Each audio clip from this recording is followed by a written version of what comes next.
बिस्मिल्लाहिर्रहमानिर्रहीम। अस्सलामुअलैकुम। 26 न्यूज़ के साथ मैं हूं अरूबा जावेद। नजर डालते हैं आज की हेडलाइंस पर।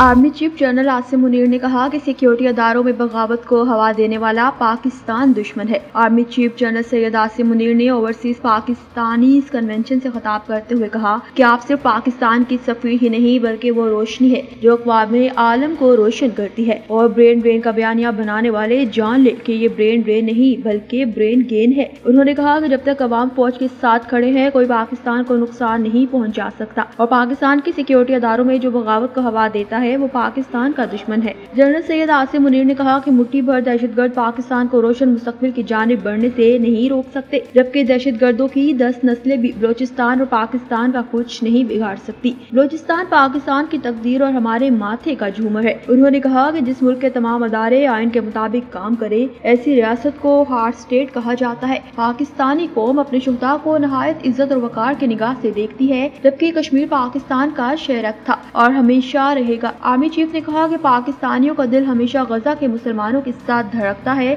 हमें उम्मीद नहीं छोड़नी और मायूस नहीं होना। चाहता हूँ ओवरसीज पाकिस्तानी दुनिया में पाकिस्तान की नुमाइंदगी फख्र के साथ करें। आलमी बैंक ने पाकिस्तान के टैक्स निज़ाम को गैर मुनसिफाना और बेहुदा करार देते हुए जोर दिया कि जायदाद को मौसर तरीके से टैक्स नेट में लाकर इसका दुरुस्त अंदराजो टैक्स लगाया जाए। आलमी बैंक के मुताबिक तनख्वाहदार तबके पर बढ़ता हुआ बोझ सिर्फ इसी सूरत में कम हो सकता है जब टैक्स नेट बढ़ाकर तमाम आमदन को इसमें शामिल किया जाए। आलमी बैंक का कहना है कि महसूलात के निज़ाम में इस्लाहात की जरूरत है क्योंकि मौजूदा निज़ाम से कलील मुद्दती फायदे तो हासिल हो रहे हैं लेकिन तवील मुद्दती आमदनी के मौके जाया हो रहे हैं। वर्ल्ड बैंक के लीड कंट्री इकोनॉमिस्ट ट्यूबास हॉक ने इस्लामाबाद में फाइट के ज़रिए तमाम होने वाली कॉन्फ्रेंस में कहा कि ज़रूरी आमदनी पर सूबाई सतह पर टैक्स एक मस्बत कदम है। अब जायदाद के शोबे को भी दुरुस्त तरीके से रजिस्टर्ड और टैक्स नेट में लाया जाना चाहिए।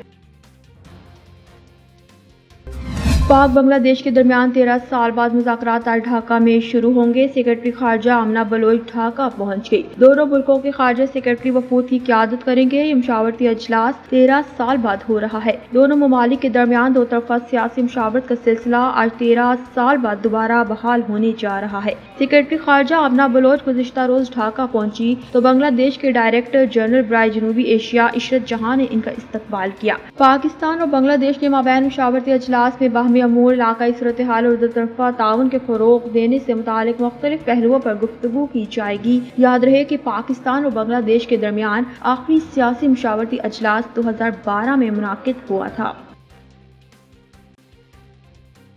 वज़ीर दिफा ख्वाजा आसिफ ने कहा कि असम्बली में बैठी आधी पीटीआई नुरा हो चुकी है। वज़ीर दिफा ख्वाजा आसिफ ने कहा कि पीटीआई में जितने लोग हैं इतनी पार्टियां बन चुकी हैं। बहानी पीटीआई को अपनी हिमायत में बंदे ढूंढने पड़ेंगे। बहानी पीटीआई माफी मांगे भी तो इक़्तिदार इसके हवाले नहीं होगा। बहानी पीटीआई ने रियासत के खिलाफ जराइम किए, सजा भुगतना पड़ेगी। BLA अगर पाकिस्तानियों को मारेगी तो कीमत अदा करना पड़ेगी। ईरान में पाकिस्तानी दुकानदार के बच्चों को मारा गया। उन्होंने कहा कि नवाज शरीफ से अच्छी मुलाकात हुई, ज़ाती नौयत की बातें हुई। नवाज शरीफ का इलाज जारी है। लंदन आने का मकसद खालिस्तान इलाज है। बलूचिस्तान के मसाइल बंदूक के जोर पर हल नहीं होंगे, सियासी हल तलाश करना होगा। पाकिस्तान को दलदल से निकालने के लिए सब मिलकर कोशिश कर रहे हैं। ओवरसीज पाकिस्तानियों के साथ मुख्तलिफ ममालिक में कन्वेंशन होने चाहिए। ओवरसीज पाकिस्तानी अपने मुल्क से बेपनाह मोहब्बत करते हैं। ओवरसीज पाकिस्तानियों ने पैसे न भेजने की कॉल मुस्तरद की।